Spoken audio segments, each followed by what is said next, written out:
So எல்லாரும் ஒரு பெரிய கைத்தட்டு தட்டுங்க நம்ம தயாரிப்பாளருக்கு.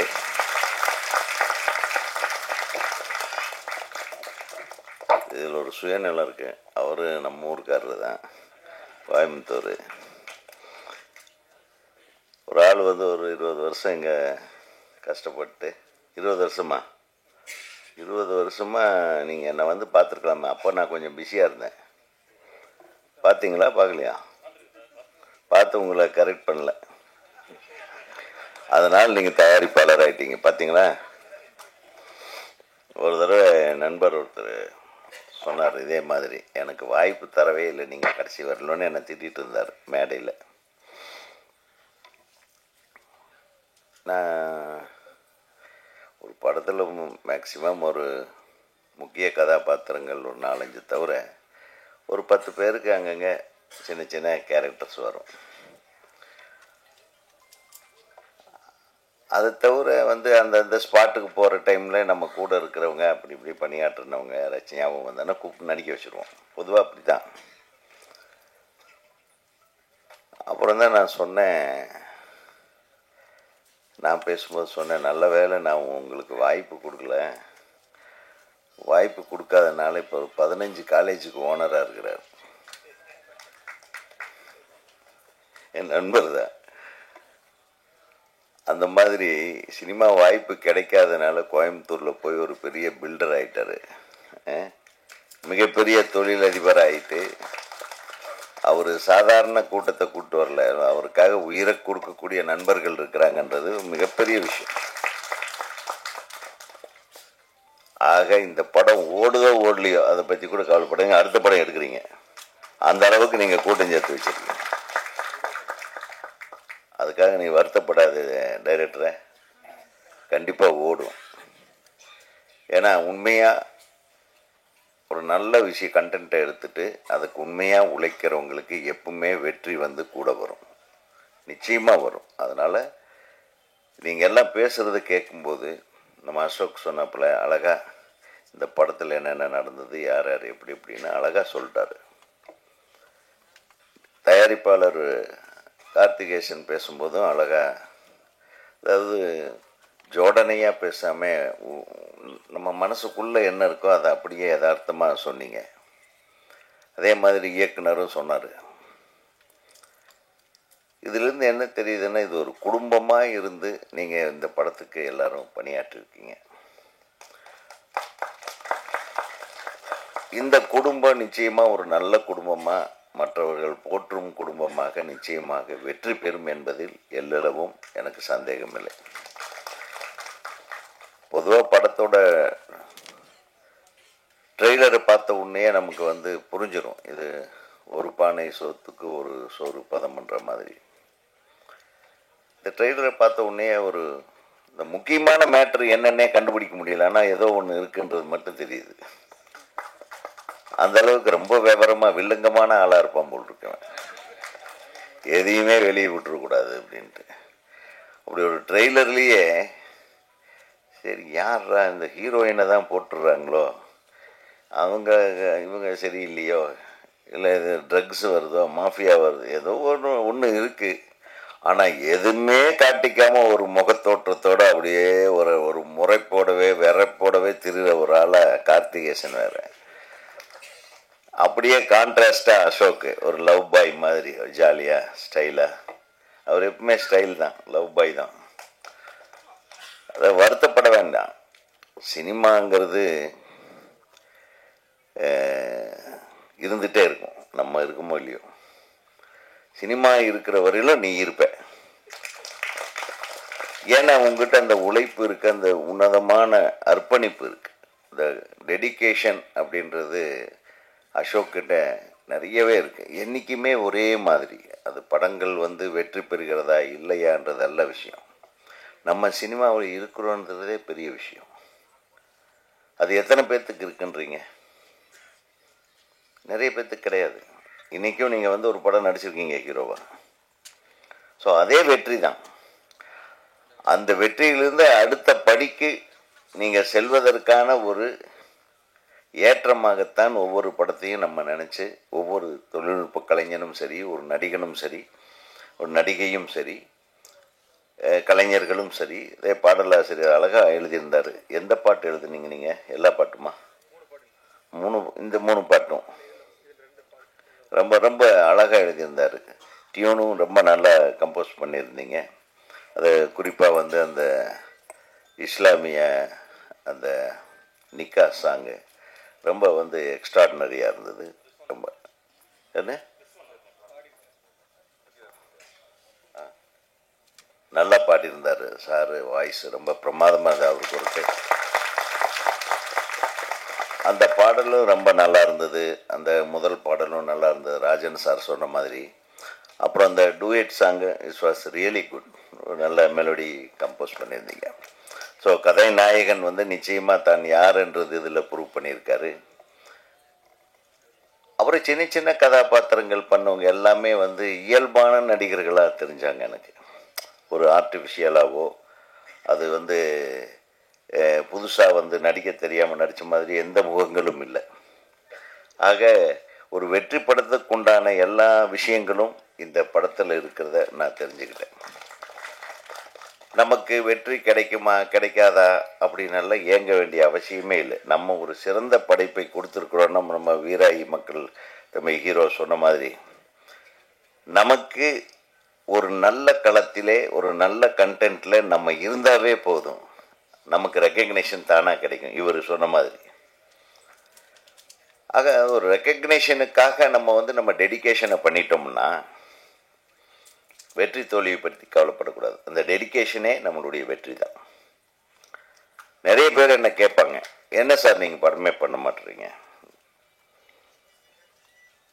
நான் வருத்தப்படுறதை விட என்னை நேசிக்கிறவங்க, என்னையும் அரவிந்தராஜ் அவர்களையும் நாங்கள்லாம் ஒன்றா திரைப்படக் கல்லூரியிலிருந்து ஆபாவானன் அவர்களால் உருவாக்கப்பட்டவர்கள். என்ன சார் பீக்கில் இருந்தீங்க, ஏன் சார் இப்போ நீங்கள் ஏன் சார் என்ன நானா மாட்டேங்கிறேன், அது நான் படமே எடுக்க மாட்டேன்ற மாதிரி. ஏன்னே அவர் சொல்கிறார், எங்கள் அண்ணன்மார்கள்லாம் இருக்காங்க, என் பிரதர்ஸ் எல்லாம் என்னை தூக்கி அப்படியே வளர்த்தாங்க. அப்படியே ஒவ்வொரு பத்திரிகையாளரும் என்னை வளர்த்தாங்க. அவங்க வளர்க்குற மாதிரி நம்மளும் நடந்துக்கிட்டோம். நம்ம படைப்புகளும் அந்த மாதிரி அப்படி தூக்கி கொண்டு போய் உச்சத்தில் உட்காந்து வச்சாங்க. The highest business R V Udhayakumar, Rajinikanth, AVM. Highest business, highest payment, அப்படியெல்லாம் நம்ம இருந்தவங்க தான், இல்லாமல். இப்போ ஏன் சார் அப்படின்னு வருத்தப்படுறதுல அவங்களுக்கு ஒரு நியாயம் இருக்குது. ஆனால் நான் வருத்தப்படல, எனக்கு வருத்தமே இல்லையா. என்ன சார் நீங்கள் பீக்கில் இருந்தீங்க? பீக்குன்றது ஒரு உச்சி. உச்சிங்கிறது எப்படி? உச்சி என்றது ஒரு கூர்மையான ஒரு உயரம், த டாப்.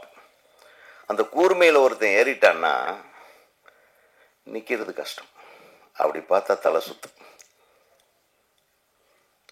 அப்போ தான் சொன்னேன், உச்சி என்பது ஒரு மிகச்சிறிய இடம், கொஞ்சம் நகர்ந்தால் நம்ம கீழே விழுந்துருவோம். அந்த உச்சியில் நான் பார்த்தவர்கள் எத்தனை இயக்குனர்கள். ஒரு காலத்தில் ஸ்ரீதர் சார் இருந்தார், ஒரு காலத்தில் பாலச்சந்தர் சார் இருந்தார், ஒரு காலத்தில் பாரதி ராஜா சார் இருந்தார். அந்த மாதிரி பல இயக்குனர்கள் இருந்த அந்த உச்சி, அவங்க இறங்காமலே இருந்திருந்தா அந்த உச்சிக்கு நான் போயிருக்க முடியுமா? ஸோ அவங்க இறங்க, நம்ம போக, நம்ம இறங்க, சங்கர் வர. சார் அந்த உச்சிங்கிறது ஒரு விளையாட்டு இடம் மாதிரி, புரியுதா? ஸோ வெற்றி வரும், வெற்றி பெற்றவர்கள் தோல்வி வருவார்கள், தோல்வி பெற்றவர்கள் மீண்டும் வெற்றி அடைவார்கள். இது வந்து இயற்கை, எல்லாருடைய மனித வாழ்க்கையிலையும் நடக்கிற ஒரு விஷயம், சினிமாவில் மட்டும் இல்லை.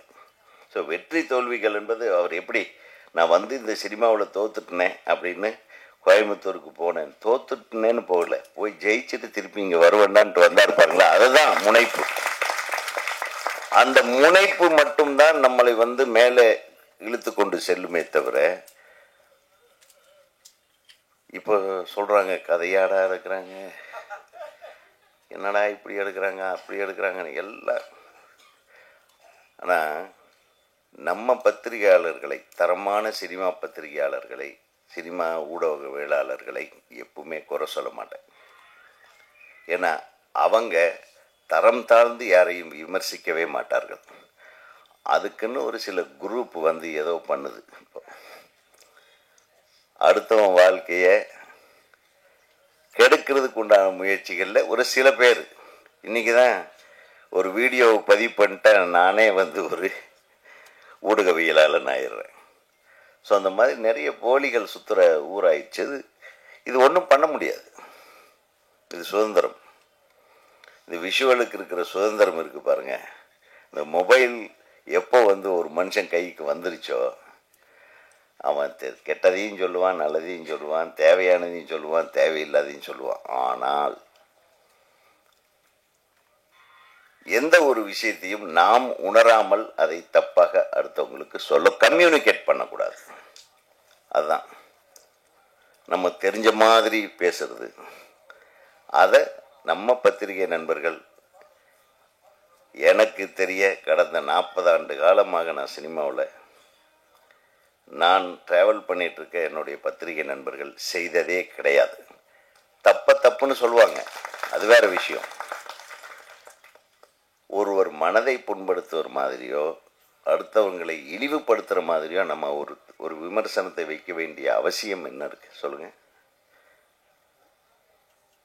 அந்த மாதிரி தப்பு பண்ணாதவங்களே தான் இந்த நாட்டில் உலகத்தில் இருக்காங்களா சொல்லுங்கள்? காழ்ப்புணர்ச்சியை தவிர்த்து விட வேண்டும். அதுதான் நானும் சொல்ல வரேன். ஆக நான் ரெடியாக தான் இருக்கேன். உங்கள் ப்ரொடியூசரையே எல்லாம் கைத்தட்டி என்னை வச்சு என்ன படம் பண்ணி சொல்லுவார். என்ன இந்த பட்ஜெட் எவ்வளோ வச்சு? அந்த பட்ஜெட்டை விட 1 கோடி ரூபா கம்மியாக எனக்கு கொடு, நான் ஒரு படம் எடுத்தேன். கரெக்டா?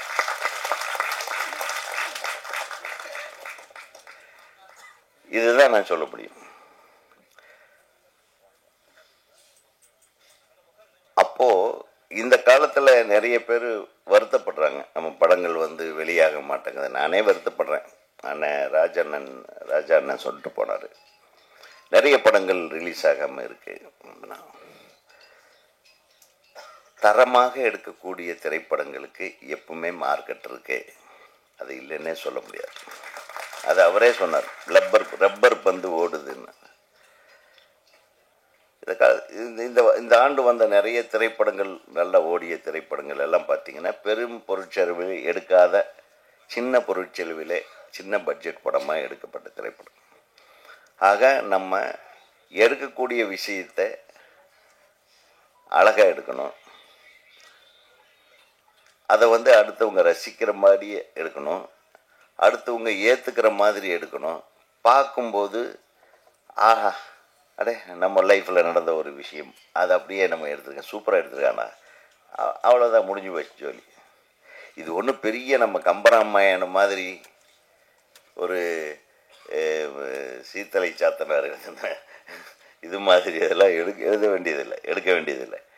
நம்ம அழகாக நம்ம வாழ்வியல்ல நம்ம படங்கள்லாம் பார்த்தீங்கன்னா அப்படியே நம்ம ஊரில் நடக்கிற விஷயங்களில் ஒரு 2 கேரக்டரை தூக்கிட்டு வந்து அப்படியே படம் பண்ணது தான். அதுங்கெல்லாம் தான் பெரிய ஹிட் ஆச்சு. ஆக நம்ம இங்கே வந்தோமா, நம்ம வேலையை ஒவ்வொருத்தரும் அவன் வேலையை கரெக்டாக பண்ணாவே ஒரு திரைப்பட குழுவில் இருக்கிற அத்தனை பேரும் ஒவ்வொருத்தரும் டெடிக்கேஷனோடு அவன் வேலையை கரெக்டாக பண்ணால் அந்த படம் நிச்சயமாக வெற்றி படமாகும். அது எதுக்கு கொண்டாந்து சேர்த்துறேன்னா, இதில் ஒவ்வொருத்தரும் சரியாக உழைத்திருக்கிறார்கள் என்று இயக்குனரும் சரி தயாரிப்பாளரும் சரி அழகாக சொன்னாங்க. ஸோ அந்த உழைப்பு இருக்குது பாருங்கள். அந்த குழந்தை கூட சொல்லிச்சு, இந்த மலையாளம் நம்ம ஹீரோயின் பேர் என்னன்னு தெரியல, அனுஸ்ரீயா, அந்த ஃபேஸ் ரொம்ப அழகாக இருந்தது. அதில் ஒரு இன்னசென்ஸும் இருந்தது, ஒரு எமோஷ்னல் ஃபேஸு. உனக்கு ஒரு நல்ல எதிர்காலம் இருக்கிறது. அதே மாதிரி அந்த பாப்பாவும் அளவாக பேசினாலும் அழகாக பேசுனீங்க. ஆக இந்த படத்துக்கு எல்லாமே அழகாக அமைஞ்சிருக்கு. டைரக்டரு,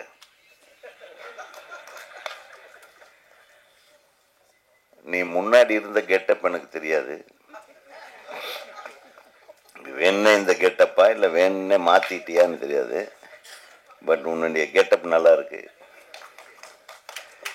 நிச்சயமா. அதாவது ஒரு கான்ஃபிடென்ஸ் இருந்தது தம்பி பேசும்போது. நான் நல்ல படம் எடுத்திருக்கேன்னு நினைக்கிறேன். நிச்சயமா நீங்கள் லைக் பண்ணுவீங்க. ப்ரொடியூசருக்கு சொன்னபடி நான் எடுத்துட்டேன். சொன்ன நேரத்தில் எடுத்தேன். நான் மட்டும் இல்லை, என் கூட எல்லாரும் என் தோள் கொடுத்ததுனால அது சரியாக நடந்ததுன்னு அடுத்தவங்களுக்கு உண்டான அந்த மரியாதையும் கொடுத்தேன் பாருங்க. அது வந்து நான் பாராட்டேன்.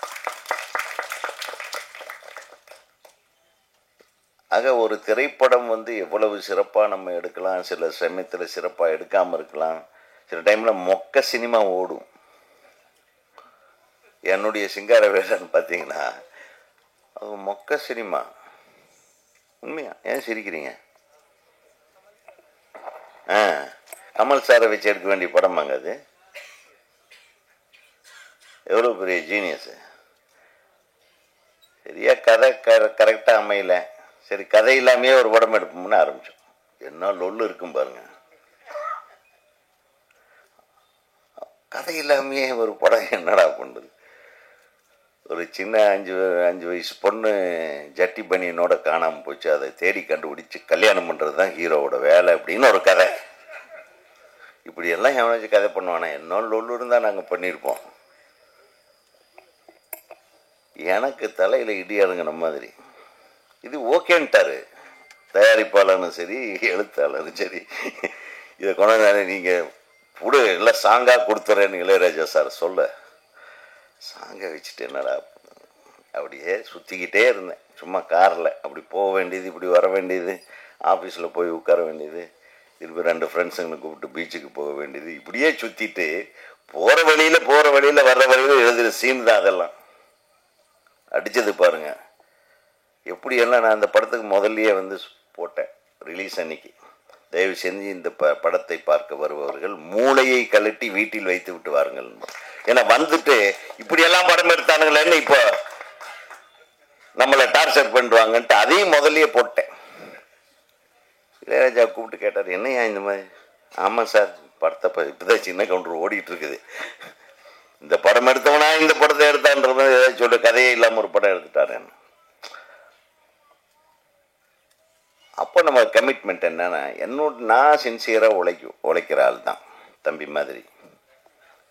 என்ன பண்ணணும்? சரி, இந்த கதை என்பது ஒரு சின்ன விஷயம். திரைக்கதை பண்ணுவோம், அதை பெஸ்ட்டாக பண்ணுவோம். முதல் காட்சியிலேருந்து கடைசி காட்சி வரையிலும் சிரிச்சுக்கிட்டே இருக்கணும். அப்படி சிரிப்பு வர்ற மாதிரியான காட்சிகளையே யாருன்னு எல்லாம் போட்டு மண்டையை உடைச்சிக்கிட்டு, பொள்ளாச்சின்ற ஊரில் வெறும் தேங்காய் விளையிற பூமி, வெறும் நெல் விளையிற பூமி, அங்கிருந்து கருவாடை மெட்ராஸ் கேமனாச்சு எடுத்துகிட்டு வருவானா? யோசனை பண்ணுங்க. மெட்ராஸில் இல்லாத கருவாடா? ஆனால் இன்னைக்கு வரலையும் யாரும் கேள்வி கேட்கல. ஏன்னா அவங்கெல்லாம் எனக்கு ரொம்ப பிடித்த ரசிகர்கள். மூளையை வீட்லேயே கழட்டி வச்சுட்டு வந்துட்டாங்க. அப்படின்னு எந்த அளவுக்கு என்னை நேசிச்சிருப்பாங்க. ஏன்னா அந்த காமெடி சீக்வன்ஸில் அது போகிற போக்கில் வந்து அந்த கருவாடு பொள்ளாச்சியிலிருந்து வருதா, இல்லை மெட்ராஸ்லேயே இவ்வளவு கருவாடு இருக்கும்போது பொள்ளாச்சியிலிருந்து ஏன் வரணும் அப்படின்லாம் யாரும் யோசிக்க விடல. அது ஒரு டேலண்ட். புரியுதா? இதுக்கு ஒரு கைத்தட்ட வேண்டாமா? ஆக மொத்தம் நல்ல கதை எடுத்தால் தான் ஜெயிக்க முடியுன்றதும் கிடையாது. புரியுதா உங்களுக்கு? நேரம் நல்லா இருக்கணும்.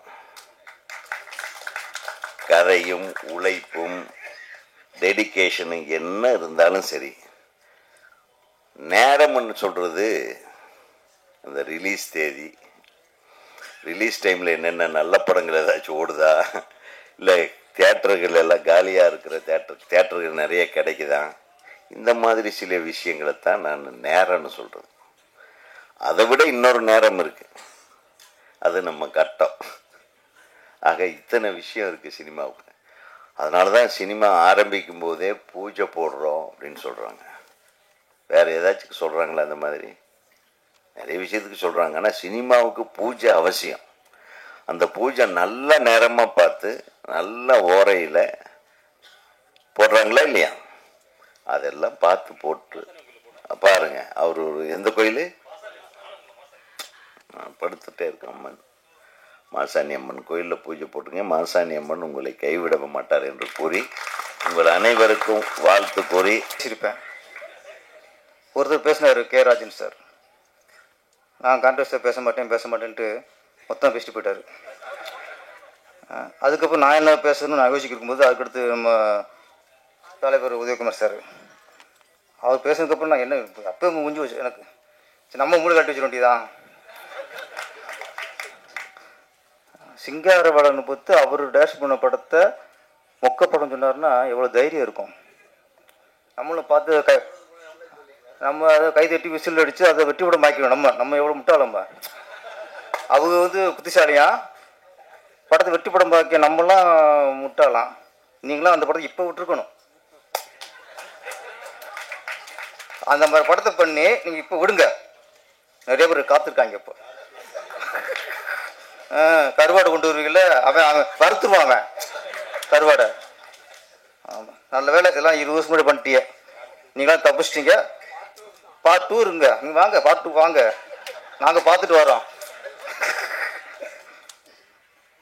கலைஞானி கமலஹாசனை வச்சுக்கிட்டு இப்போ உலக நாயகன் சொல்லக்கூடாதுட்டார். அது எப்படி சொல்கிறேன்னு தெரியல. அப்படி பழகிட்டோமா.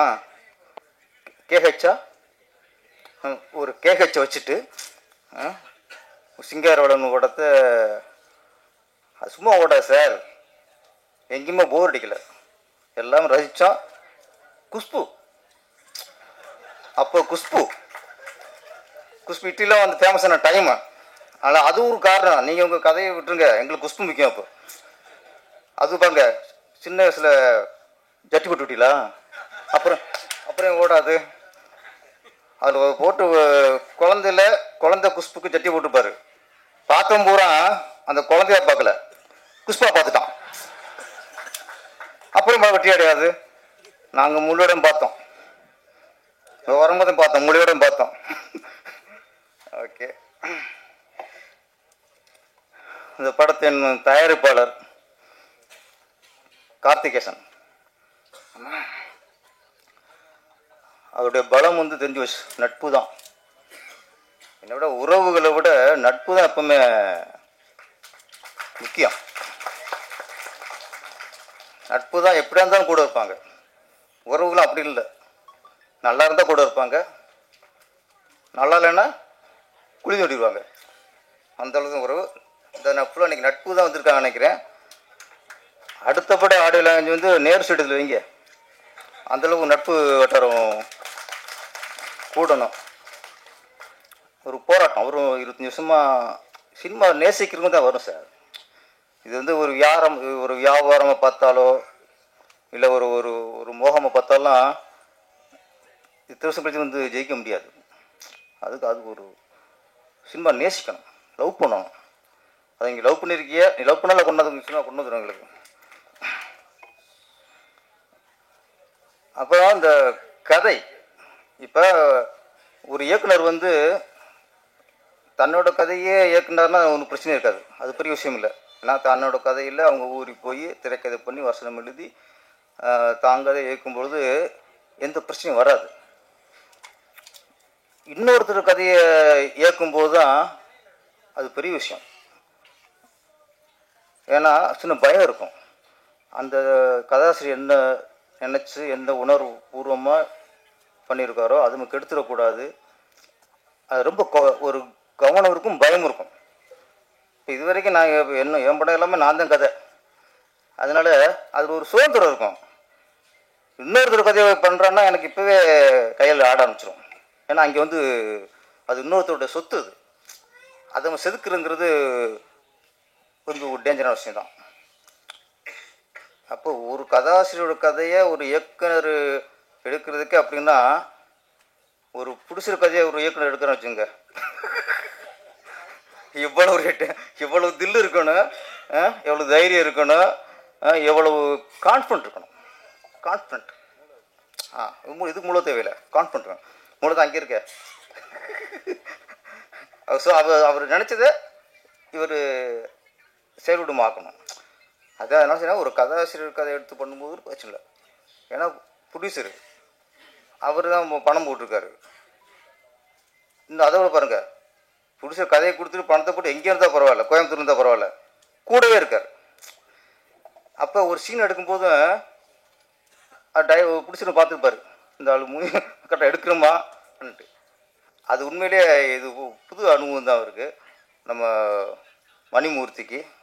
அதனால் இங்கேயே நீங்கள் பாஸ் ஆகிட்டீங்க. ஏன்னா இருக்கிறதே சந்தோஷமாக உட்காந்துருக்கு யாருன்னா ப்ரொடியூசர் தான். நல்லா சிரித்த முகமாக ஒரு மினி வினிச்சக்கரவர்த்தி மாதிரி. ஆமாம், ரைட்டில் பார்க்கும்போது அப்படியே டக்குன்னு வினிச்சக்கரவர்த்தி எங்களுக்கு ஞாபகம் வந்துச்சு. ப்ரொடியூசரு, டைரக்டர் எல்லாருமே, ஹீரோ எல்லாருமே, ஹீரோயின் எல்லாருமே ஹாப்பியாக இருக்காங்க. இருந்து தெரிஞ்சு வச்சு படம் நல்லா வந்திருக்குன்ட்டு. நீங்கள் தான் ஓகே. அவர் கதை ஒரு திரைக்கதை. இங்கே ஒரு விஷயம், நல்ல விஷயம் நடந்துச்சு. ப்ரொடியூசர் பேசும்போதும் சரி, இயக்குனர் பேசும்போதும் சரி, கதாநாயகன் பேசும்போதும் சரி, கதாநாயகி அனுசுயா, நான் கரெக்டாக பேர் வச்சுருக்கேன், நீங்கள் இதை மறந்துட்டிய. எஜமான் என்ன எஜமான்? இல்லை நீ கேட்டதுனால ஞாபகம், அதை நம்ம மறந்துடக்கூடாது. அதுக்கப்புறம் நானே மூஞ்சியை பார்த்தேன், நீங்கள் அலாறு சொன்னதுக்கப்புறம் தான் நான் பார்த்தேன். ஏற்கனவே நீங்கள் ரசிச்சிட்டிய, நான் பார்க்கவே இல்லை. என்னடா சின்ன கவுண்டர் பார்த்து ரசிச்சிருக்காரு, அப்போ நல்ல ஹீரோனத்து இருக்கும். ஏன்னா சுகன்யாவே பம்பரை விட்டு வரவர். அதில் அந்த ரசனெலாம் அவர் கரெக்டாக இருக்கும். அப்புறம் நானும் பார்த்தேன், கலையாத்தான் இருக்கீங்க அனுசுயா, அவர் சொன்ன மாதிரி பெரிய ஹீரோயின் ஆயிருவீங்க. ஓகே ஓகே, கண்டென்ட் மாறி போச்சு. இங்கே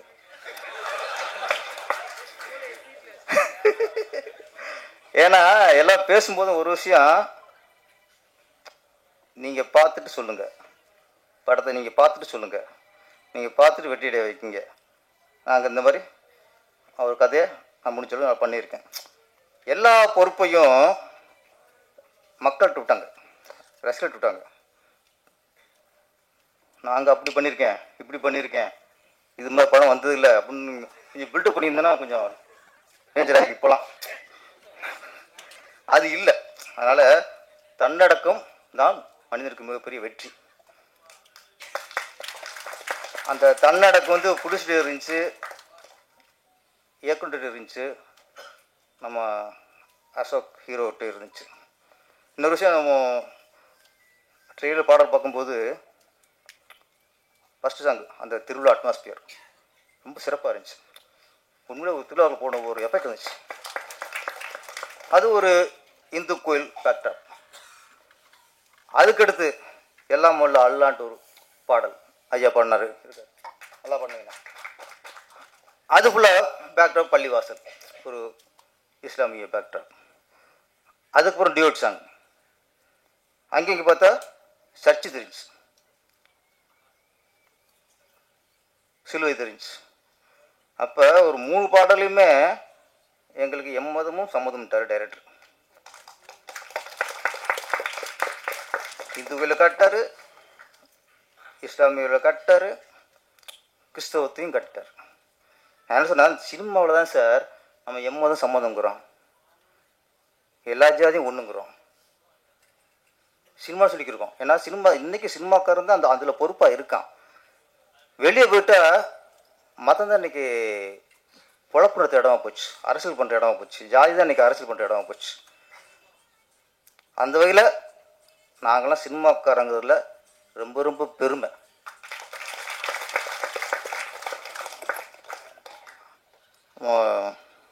கதாநாயகன் அசோக் குமார், அவரை பற்றி ஒரு புக்கே போடுற அளவுக்கு நம்ம சின்ன கொண்டு பேசிட்டாரு. இல்லை அது ஏன்னா அது தன்னம்பிக்கை கொடுக்குறதான். அப்போ முயற்சி, தோல்வி இல்லை மனுஷனுக்கு சார், தோல்வி இல்லை, முயற்சி வெற்றி நோக்கி பயணிக்கிறோம், அவ்வளோதான். அது பயணம், வெற்றி நோக்கி பயணிக்கிறோம். அதில் சில சர்க்கிள் இருக்கும்போது அவங்க தோல்வி சொல்லணும், தோல்விங்கிறது இல்லை. சார் நல்ல வார்த்தை சொன்னீங்க, சினிமாவில் இருக்க வரைக்கும் வெற்றி தான் சார் நம்மளுக்கு. படம் பண்ணுறோம் பண்ணலை, ஏன்னா இப்போ திருப்பி உச்சத்துக்கு போகிறோம் போகல, அதனால இன்றைக்கும் சினிமா ரசிகர்கள் நம்மளை ரசிக்கிறாங்களா, நம்மளை மதிக்கிறாங்களா? சினிமாக்காரன் மக்கள் ஒரு சினிமாக்காரனை ரசித்தாலே அவங்க வெற்றி தான். அந்த அந்த மதிப்பை நம்ம ஏற்படுத்திக்கணும், அவ்வளோதான். மதிப்பு ஏற்படுத்தணும். கேட்டாங்களே இப்போ சொல்கிறாங்களே, ஏன் சார் படம் பண்ணல, ஏன் சார் படம் பண்ணலன்னா உங்களை மதிக்கிறாங்க, உங்களை எதிர்பார்க்குறாங்க, அதுதான் வெற்றி. இவெல்லாம் படம் பண்ண வந்துட்டானா முடிஞ்சு, படம் பண்ண போறியா திரும்புமா அப்படின்னா அதுவும் அந்த புறம் வாங்கிடக்கூடாது. என்ன அங்கே தான் ஒரு இதாயிரும். அது வரைக்கும் எல்லாம் வெற்றி தான். அசோக்குமார் பொறுத்த வரைக்கும் சினிமாவில் ஒரு கஜினி முகமது வரும். ஏன் கஜினி முகமதுனா அவருக்கு தோல்வி இல்லை, முயற்சி தான். முயற்சி முயற்சி முயற்சி கடைசி வெற்றி. அப்போ நீங்கள் நாங்கள் வந்து சொல்லும்போது என்னடாது நம்மளை சொல்கிறாங்களே அப்படின்னா, இது வந்து நான் உங்களை வந்து வெற்றிக்காக வாழ்த்துறோம், உங்களை தூக்கி வைக்கிறோம். ஏன்னா இது மனசார பாராட்டுறது. ஏன்னா இது வந்து உங்கள் உழைப்புக்கு கிடைத்த வெற்றி. ஏன்னா அவ்வளோ ஒரு இயக்குனர் உங்கள் மேலே அந்த நீங்கள் வெற்றி அடைந்த ஆதங்கத்தில் அந்த அந்த இதில் தான் இவ்வளோ நேரம் பேசினார் உங்களை பற்றி. இதுதான் வெற்றி. இவ்வளோ ஒரு இயக்குனர் உங்களை பற்றி பேசும்போது வேறு என்ன இருக்குது? என்ன கூட பேசல, அவர் ஆப்போசிட்டாக கொஞ்சம் போகிறதுக்குள்ளே அரசியல் பண்ணிட்டாங்க என்னாரு. நாங்கள் அண்ணன் தம்பி பாசம் அப்படி தான் இருக்கோம், அப்பப்போ அடிச்சுக்குவோம் குடிக்குவோம். உங்களை தூக்கி வச்சிட்டார் சார். என்னென்னா இப்போ ஒரு விஷயம், இப்போ அசோக் குமார்னு இல்லை, சில ஹீரோக்களை நாங்கள் நினைப்போம் சார், தொடர்ந்து படம் பண்ணிட்டு சின்ன சின்ன படமாக பண்ணிக்கிட்டு இருப்பாங்க. சார் இந்த பையன் ஜெயிக்கணுமே, இந்த பையன் ஜெயிக்கணுமே அப்படின்ட்டு எங்களுக்குள்ள ஆசை இருக்கும், ஒரு ஆர்வம் இருக்கும். அப்போ அந்த ஹீரோ சின்ன ஹீரோவாக இருப்பார், 20 லட்சம் சம்பளம் வாங்கியிருப்பார். அப்போ அந்த ஹீரோ ஜெயிக்கணும்னு நாங்கள் நினைப்போம். சின்ன குண்டுனே வாங்கி போச்சு. உதயகுமார் சார் நினைப்பார், அரவிந்த்ரா சார் நினைப்பார், நிறைய இயக்குனர் நினைப்போம். அப்போ அந்த ஹீரோட படம் திடீர்னு படம் பெருகிட்டாரும், சந்தோஷமாக இருக்கும். சார் சின்ன ஹீரோ படம் ஜெயிச்சிருச்சியா, என்ன நினைக்கிறோம், ஒரு சின்ன ஹீரோ படம் ஜெயிச்சிருச்சியா அப்படின்ட்டு எல்லாம் சந்தோஷம். இண்டஸ்ட்ரி சந்தோஷப்படும், எல்லா இயக்கம் சந்தோஷப்படுவாங்க, பிடிச்சி சந்தோஷப்படுவாங்க. அது ஜெயிச்சதுக்கப்புறம் 20 லட்சம் வாங்கின அந்த ஹீரோட்ட திருப்பி போனால் 3 கோடி கொடு. ஒரு படம் தான் ஜெயிச்சிச்சு, எல்லாம் சந்தோஷப்படும் இல்லையா? ஏன் சந்தோஷப்படுறோம்? ஒரு 20 லட்சம் வாங்கின ஒரு ஹீரோ படம் ஜெயிச்சா அடுத்த ஒரு 50 லட்சம் வாங்குவாப்புல, ஒரு 1 கோடி வாங்குவாப்புல. அப்போ ஒரு சின்ன பிடிச்சிடலாம், படம் பண்ணலாம் நினச்சி நாங்கள் ஆசைப்படுவோம். நீ டக்குன்னு 3 கோடி கேட்கும்போது அப்போ என்ன மக்கள் எல்லாம் பிடிச்சி நினைக்கிறாங்க, எல்லாம் பிடிச்சிடும், ஏன்டா எப்படி ஜெயிச்சுன்னு நினைக்கான். அது சாபமாயிரும். நான் சொல்கிறேன், அது அந்த ஏன்டா எப்படி ஜெயிச்சு நினைச்சாலும் சாபமாயிரும். அதனால் ஹீரோக்கள் வந்து 20 லட்சம் நீங்கள் ஒரு சம்பளம் வாங்குதான். ஒரு படம் ஹிட் ஆகிடுச்சா 50 வாங்கலாம், அந்த படம் ஹிட் ஆகிடுச்சா அப்படி ஒரு ரூபா வாங்கலாம். நீங்கள் 2 மடங்கு ஏற்றுனா பரவாயில்ல. ஏன்னா வெற்றிங்கிறது அதானே, அதே சம்பளம் வாங்குறதுக்கு வெற்றி அடைகிறோம். வெற்றிங்கிறது 2 மடங்கு ஆக்கலாம். 10 மடங்கு ஆக்கும்போது தப்பாக பேசுது. அப்போ அடுத்து ஒரு படம் போச்சுன்னா 10 நிமிஷம் விட்டு ஓடிடுவாங்க, உன்னைய திருப்பி வீட்டு சும்மா இருக்கணும். அதனால் நாங்களாம் இண்டஸ்ட்ரி இயக்குனராக இருக்கட்டும், தயாரிப்பாளராக இருக்கட்டும், நாங்களாம் ஆசைப்படுறது சின்ன அசோக் நீங்கள் ஜெயிக்கணும் சத்தியமாக ஆசைப்படுறோம். நாங்கள் சத்தியமாக ஆசைப்படுறோம். இன்றைக்கி என்ன சம்பளம் உங்களுக்கு தெரியாது எனக்கு. ஆனால் ஒரு படம் ஹிட் ஆயிடுச்சுன்னா, இதே படம் பெரிய ஹிட் ஆகிடுச்சுன்னா நீங்கள் சம்பளத்தை படிப்படியாக ஏற்றுங்க. அதே மாதிரி படிப்படியாக இருக்கும். டக்கு நான் 20 பிரைஸ் வாங்கும்போது அடுத்து நீங்கள் 3 கோடி 4 கோடி கேட்கும்போது திருப்பி எப்படி சின்ன பிடிச்சி வருவான். அதுதான். ஆனால் நீங்கள் ஜெயிக்கணும், படிப்படியாக உங்கள் சம்பளம் உயரணும். நீங்களும் 100 கோடி சம்பளம் வாங்குற அளவுக்கு படிப்படியாக உயரணும். அதோடைய படம் லாரா இன்னொரு டாபிக் வேணாம், என்ன அது வேறு மாதிரி எல்லாம் சொல்லி பேசியாச்சு. ஒன்றே ஒரு சில ரசிகர்களுக்கு சொல்லிக்கிறேன், ஒரு படம் சின்ன படமோ பெரிய படமோ பெரிய ஸ்டார் படமோ ரிலீஸ் ஆகட்டும். இப்போ பெரிய நடிகர்களோட படங்கள் வரும்போது அவங்க ரசிகர் இருப்பாங்க. அவங்க ரசிகர் வந்து ஃபஸ்ட் ஷோவை பார்க்கணும் ஆர்வத்தில் போவாங்க. முதல் நாள் பார்த்தா தான் அவங்களுக்கு அந்த ஒரு பார்த்து திருப்தி இருக்கும். அது ஒரு மோகம் சொல்லலாம், அது ஒரு இது சொல்லலாம். அந்த ஒரு நடிகரோட ரசிகர்கள் படம் பார்த்து வெளியே வரும்போது அந்த படம் ரொம்ப சுமாராக இருந்தாலும் சரி, சரியில்லைன்னு சரி, வெளியே வரும்போது கேட்டால் என்ன சொல்லுவாங்க, வேறு லெவல், சூப்பர், அப்படின்னு வருவாங்க. ஏன்னா அந்த நடிகரோட ரசிகன் அவன் வெளியே வரும்போது சான்ஸே இல்லை, வேற லெவலில் தான் வருவான். அப்போ எத்தனை பார்த்துருக்கோம். அப்போ அந்த படம் சரியில்லைனா கூட ஃபஸ்ட் நாள் பார்த்ததுக்காக அவன் கொடுத்த காசை போச்சேன்னு நினைக்க மாட்டாப்புல, வந்துடுவான். அவன் பார்க்கட்டும், பிரச்சனை இல்லை. ஆனால் ஒரு ரசிகர்கள் வந்து உன்னோட அந்த 200 மிகப்பெரிய விஷயம் தெரியுதுல்ல உனக்கு, அந்த நேரம் 3 மணி நேரம் அந்த தேட்டரில் உட்கார அந்த காலம் மதிப்புள்ளதாக இருக்குல்ல. ஒரு படம் வெளியே சரியில்லைன்னா வெளியே வந்துட்டு என் பணம் போச்சே, என் டைம் போச்சே, ஐயோ கொண்டு விட்டாங்களே, கொடுமைப்படுத்துகிறாங்களே, இப்படிங்கும் போது நான் கேட்குறேன், நீ ஏன் முதல்ல அந்த படத்துக்கு போன? நீ உனக்கு 200 பெருசு, அந்த டைம் பெருசு. படம் சரியில்லைன்னா அப்படியே லைஃபே போன மாதிரி உன்னை கொடுமைப்படுத்துற மாதிரி துடிக்கிற. நீங்கள் ஏன் சார் ஃபஸ்ட் நாளில் ஃபஸ்ட்டு ஷோவை நீங்கள் ஏன் போகிற? உன் படம் பெருசு, நான் என்ன பண்ணணும்? அந்த படம் நல்லா இருக்கா நல்லா இல்லையான்னு விசாரிச்சுட்டு போகணும்ல, விசாரிச்சு போகணும்ல. ஓன் தப்பு. இன்றைக்கி எத்தனை நீங்கள் வந்து எல்லா யூடியூப் சேனல்ஸில் நிறையா இருக்குது, புட்டுசில் மாதிரி எல்லா இதையும் நீங்கள் நம்பிடக்கூடாது. சேனல்லையே நம்மளுக்கு தெரியும் எது தரமான சேனல், எது தரமாக விமர்சனம் பண்ணுது. ஏன்னா சினிமாவும் அரசியலும் விமர்சனத்துக்கு உட்பட்டது. நாங்கள் என்ன ஒன்று சினிமாவில் விமர்சனம் போது உங்களை தூக்கி கைது பண்ணி உள்ள வைக்க முடியாது, அரசியல் பண்ணி விடுவாங்க, நாங்கள் பண்ண முடியாது. அதனால் இது நீங்கள் வந்து படம் பார்க்கும்போது தெரிஞ்சுட்டு போங்க தயவுசெய்து. இல்லை ஃபஸ்ட் நாள் பார்க்க போங்கன்னா சும்மா வந்து படம் சரியில்லை சரின்ட்டு ஒரு நாகரிகமாக சொல்லிட்டு வந்துடுங்க. இங்கே பாதிக்குது. நீங்கள் வந்து ரொம்ப போட்டு பார்க்கும்போது அது வந்து எனக்கு சில படங்கள்லாம் நானும் படம் பார்த்தேன் முன்னெல்லாம் எனக்கு பிடிக்காமல் இருக்கும், வெளியே படம் வந்து சூப்பர் விட்டு ஓடி இருக்கும். சில இடம்லாம் இது படம் இதாண்டா அப்படின்னு நான் நினச்சிருக்கேன், படம் அது அவுட் ஆகிருக்கு. என் ரசனைக்கு இருக்காது. என் ரசனைக்கு ஒரு படம் பிடிக்கலைன்னா மற்றவங்க ரசனைக்கு பிடிக்கும். நம்ம வந்து நீதிபதி இல்லை. தயவுசெய்து இந்த மாதிரி பணம் போச்சு டைம் போச்சு இப்படி பதறவங்க தயவுசெய்து இப்போ ஃபஸ்ட் நாள் போகாதீங்க. படத்தை நல்லா தெரிஞ்சுக்கிட்டு நல்லா இருக்க நல்லா தெரிஞ்சுக்கிட்டு போங்க. நன்றி. இந்த படம் லாரா மிகப்பெரிய வெற்றி அடையணும். இயக்குனர், தயாரிப்பாளர், நடிகர்கள் அனைவருக்கும் இந்த படம் மிகப்பெரிய வெற்றி அமையணும். நன்றி, வணக்கம்.